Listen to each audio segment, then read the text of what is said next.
No, listen, I'm extremely proud of the group tonight. This has been a difficult stretch. This is a tough place to go and play, and I'm sure you could tell watching the game. Can't really play the football that we want to play here. But I will say, I asked the group to fight, to give everything that they could, before the match, and I certainly felt that they did that. I thought there were some really good individual performances defensively. I think we needed to get back to shutouts. There were a couple big moments and big plays that we made, obviously, to keep that zero.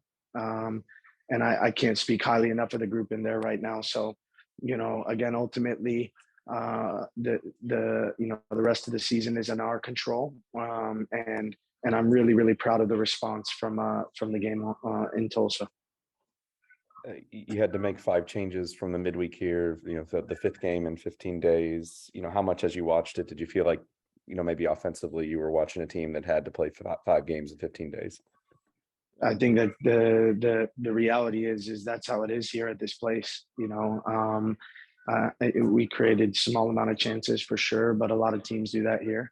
And for me, I was really happy with both sides of the ball. I thought we gave ourselves a chance to win the game, and ultimately have nothing but positives to say after that result. And I think if everybody looks at the work that these guys have had to put in over the last 5 games in a difficult stretch, to see that response from the group, to see the fight from the group, to see the willingness to go out and make sure that we get a result out of it, it's fantastic.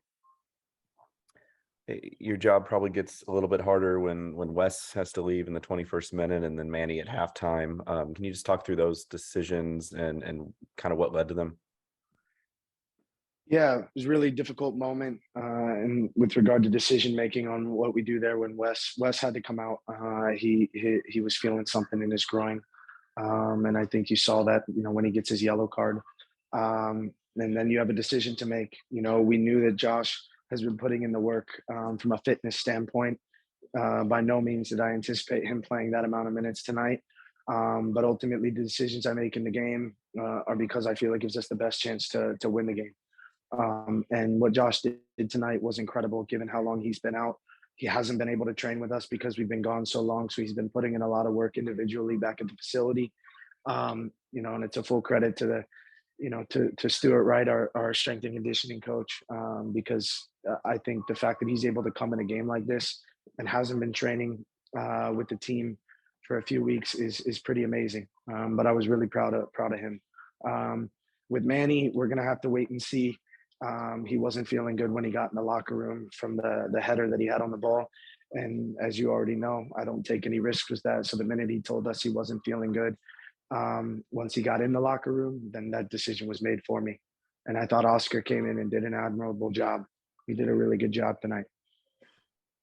Do you view the end of this streak of games and then kind of where, there is the midweek with Detroit coming up, but from here on out, it's kind of week to week. Is this where it gets serious and important for you guys and you can kind of get into a rhythm for the postseason?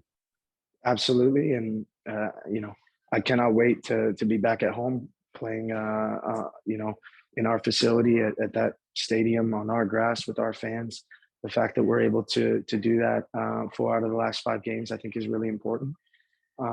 But hopefully, we can get into a rhythm here and learn in the areas we need to learn from the last few games. One of those things was obviously how stretched we were getting front to back, and we spoke ad nauseum about that over the last 48 hours. And I thought tonight the group took that information and absolutely did everything that I asked of them. And so to be able to continue to learn in these moments, grow, we're looking forward to being able to do that at home with a normal schedule for the most part for the remainder of the season. And then, down to the very end, when that ball gets in behind and Kyle has to come up and make that final stop for you, he's coming up on, I believe he's got 12 clean sheets and 15 is the league record. So that's within reach, but just how nice is it to have him back there if things do break down? There was a lot of talk on the broadcast about your transition defense and wanting to make that sort of an emphasis tonight. So he wasn't needed too often, but when he was, he was there. Yeah, I think, listen, Josh was a little bit fatigued there at the end. I think there was a miscommunication between the two of them. But I thought Kyle handled it really, really well. And listen, he's been a massive addition for us. I don't think there's a secret there. I think we're sitting at 14 shutouts as a team. I believe that's what it is now. He's got 12 of them, and he's a big reason for our success. And the hope is that these games continue to give him confidence, and and he continues to perform at a high level and push towards more shutouts.